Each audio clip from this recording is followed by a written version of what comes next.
Okay, so to start off, you need 2 of each color of these little paper strips.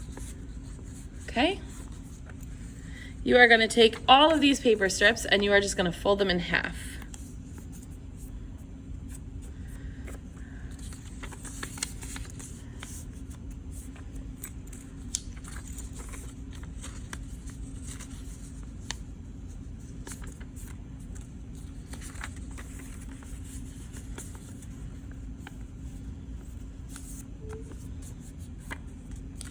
All 8 of them.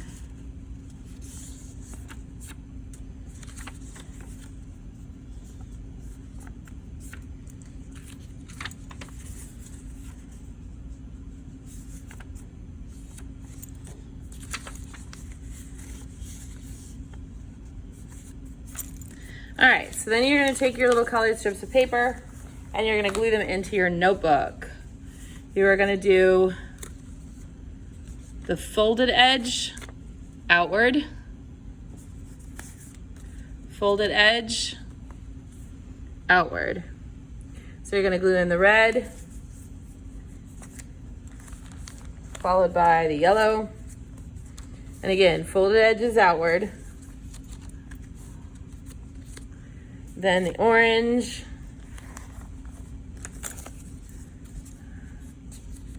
folded edges outward, and then the blue. If you put them in just right, they should just fit. Okay? They should just fit. And then when you open them, they should go like this. Okay? So they open outwards. All right? So, glue those in, and then you're going to up once they're glued in. So we're going to start with our red cards. All right, so the red cards are going to be John Dalton. 1803, he had the billiard ball model. And he was doing lots and lots of experiments with weather. That was kind of John Dalton's thing. He was really into experimenting with weather. And then if you would please draw a picture of his model. His was the billiard ball, so it's just a nice sphere. All right, then we're going to add on the inside of the left flap, we're going to add the 4 postulates of his theory. So the first postulate says all elements are made of tiny, indivisible particles called atoms. I'll zoom that in for you a little bit. Number 2 says atoms of the same element are identical. Number 3 says atoms of different elements combine chemically to form compounds in whole number ratios. And then number 4 says chemical reactions occur when atoms are separated, joined, or rearranged. Okay, and on our timeline, we can put 1803. So then we'll go over here to this other side, the model side. I'm gonna zoom us back out a little bit. So how is this different? This was the first atomic theory that was based on experimental evidence. As you learned from the history notes, there were lots of people that had ideas about the atom long before John Dalton. He was the first one to really compile an atomic theory based on experimental evidence where he could support what he was saying. All right, so that's the summary for John Dalton. Let's move on to J.J. Thomson.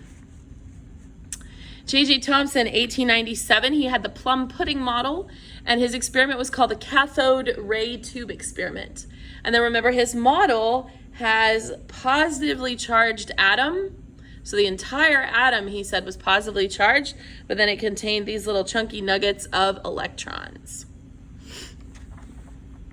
All right, I'll zoom this guy in a little bit for you. So for J.J. Thomson's model, we have our this is a terrible picture. I'm a terrible artist, but here's our cathode ray tube. Here's our stream of electrons. When he moved the magnet one direction, it was attracted. When he flipped the magnet over, it was repelled. Okay, so J.J. Thomson discovered the electron. This proved Dalton wrong because he discovered that electrons were 1,000 times smaller than the smallest atom. Remember, Dalton said the atom was the smallest thing. John Dalton changes this part of John Dalton's theory because he found something much, much smaller. The cathode ray experiment proved that the electrons were negative. He called it the plum pudding model because electrons are easily seen throughout. And then if we go over here, so how did this change our model? Dalton said the atom is the smallest thing. Thomson discovered something smaller. So it changed Dalton's theory to read: the atom is the smallest unit of an element that has the properties of the element. So how is this different? Well, electrons are the same regardless of what element they come from. So notice how it says the atom is the smallest unit that has the properties of the element. When we start taking it apart into subatomic particles, all electrons are the same no matter what element they come from. So Thomson knew that these electrons he had discovered were all the same no matter what atom it came from. So you could have different kinds of atoms, but they all produced the exact same electrons. Atoms differ depending on the type of element, okay? So that was really why we had to change the wording here. Dalton said the atom is the smallest unit of matter, and that's not true. The smallest units of matter are our subatomic particles, okay? But when we start getting to the subatomic particles, we no longer have the properties of the element. All right, so that's J.J. Thomson. Let's look at Ernest Rutherford. Ernest Rutherford. 1911, he had what's known as the nuclear model of the atom, and he did this with the gold foil experiment. Now, a lot of kids have really hard time understanding the gold foil experiment. So let me see if I can break this down for you in a way that makes sense. So let's say Miss Crane was gonna go and do some skeet shooting, and I go out to the gun range. And I'm firing out into the distance, and then all of a sudden I hear a pling. What does that pling mean? Well, that pling means I hit something, right? So is my shot going straight any longer? No, it's not. It hits something and then it ricochets, right? It bends and goes off in a different direction. That's really what was going on with Rutherford's experiment, is he was firing positively charged alpha particles at gold foil. And he expected, based on Thomson's model, he expected it to all just go straight through. And that's mostly what happened, mostly. But every so often, very consistently, you had some that would go off in a funny direction or some that would even bounce directly back in your face. Rutherford compared it to firing a cannonball at a piece of tissue paper and having it bounce back in your face. This was a huge surprise to Ernest Rutherford. He was not expecting that result. And so he concluded the same thing we would conclude if we were at the gun range and we heard a pling. He assumed he hit something. And because alpha particles are positively charged, and it was sending the alpha particles off at funny directions, he figured that whatever he was hitting was positively charged. So Ernest Rutherford discovered the nucleus of an atom. That's what he called this. So here's our gold foil experiment. We have a piece of gold foil, we have an alpha particle emitter, and then we have a detector screen. And most of the particles went straight through, but a few of them were deflected off at angles, and some of them even bounced right back. So what did he do? He discovered the nucleus of the atom. He discovered that atoms are mostly empty space, a small nucleus in the center with electrons in the empty space surrounding it. His gold foil experiment, he shot alpha particles that are positive at the gold foil. He expected them to pass right through, but some were deflected. He proved that the center of the atom was positive. All right, so now let's talk about how this changed things. According to Thomson's model, the positive charge was everywhere in the atom, with the electrons dotted inside of it. With Rutherford's discovery, he said, no, the positive charge is not everywhere. It's in this small space at the center. So he added the concept of a small, dense, positively charged nucleus surrounded by electrons. And he proposed the idea that the atom is truly mostly empty space. So why is this different from Thomson's model? Remember, Thomson had all of this positive spread out. Rutherford added a nucleus. And then the electrons were completely separate from the nucleus, surrounding it outside. Now, there was a problem with Rutherford's model, because based on the math, if the atom was structured this way, the electrons should be spinning into the nucleus, which we know doesn't happen. And so a whole bunch of people did a whole bunch of research. But what we ultimately came up with eventually is what's called the Bohr model. And I say the Bohr model, but honestly, there were a lot of other scientists who participated in this. Max Planck had this concept of quantums of energy, that energy existed in specific minimum amounts, that you couldn't have anything smaller than than what we call a quantum of energy. So Niels Bohr, he was doing experiments in 1913 with hydrogen emission spectrums. And we're going to look at this later on in a later unit where we're actually going to look at some emission spectrums. But what happens with an emission spectrum is you're passing a electric current or you're passing heat through an element. And what happens is the electrons get energy and they get excited.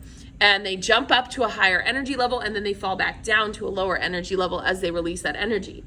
And when they release that energy to fall back down to a lower energy level, they release a photon of light, okay? In the emission spectrum experiment, what Bohr was doing is he was taking a prism to bend the light into individual wavelengths. Now, if electrons truly existed anywhere in that empty space, then we should have seen a continuous band of energy, much like if you were to use a spectroscope against the light from the sun. You get a nice pretty rainbow with all the different wavelengths of light bent out next to each other. That's not what Niels Bohr saw. Niels Bohr saw very specific wavelength beams with a space between these bands. And so since he could use that to calculate the wavelength, or he could use the spectrometer to measure the wavelength of the light, he could then use the wavelength to calculate the frequency. He could then use the frequency to calculate the energy. And he discovered that electrons can't just exist anywhere outside the nucleus, like Rutherford said, but that they had specific energy levels that they had to kind of hang out in. And you could be at energy level 1 or energy level 2, but you really couldn't be anywhere in between. And that was the big deal, was that Niels Bohr realized that different electrons had a different amount of energy. The closer to the nucleus they were, the less energy they had. The farther away from the nucleus they were, the more energy they had. Okay, so let's talk about his conclusions. Niels Bohr said that electrons could only exist in orbits or rings around the nucleus. He said that electrons have fixed amounts of energy. Lower energy electrons are closer to the nucleus, higher energies electrons are farther from the nucleus, so they would be in a higher energy level. Now, there's several ways that you probably have seen his model drawn, and again, I'm a terrible artist. So there's my nucleus in the middle, and then here are my different energy level rings. Because remember, this is three-dimensional like we did with our models. It's not really as flat as this looks. This particular model makes it look flat. It's not flat. It's three-dimensional. It's a sphere.